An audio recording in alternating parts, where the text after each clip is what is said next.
Hello, traders. FX Pip Collector here. Today is Tuesday, September 30th, and this is my analysis for the US dollar yen, and we are on the 4-hour time frame.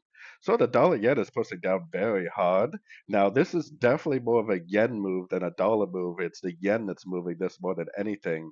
I was expecting this to possibly go up one more time, but I was also thinking that this was a wave Z. And a wave Z technically should be one, two, three waves, and this is three waves, so it possibly is already over.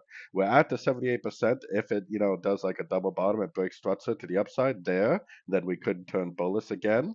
But I think there's a good chance this is going to go down. It's probably going to break this low, then it'll probably pull back, and then it'll probably just keep on trending down.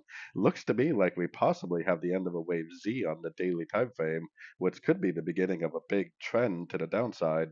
Now going down to the 1 hour time frame now, if you do get like a double bottom here at the 78% fib and then it goes up and then it breaks structure, then you definitely could become bullish again.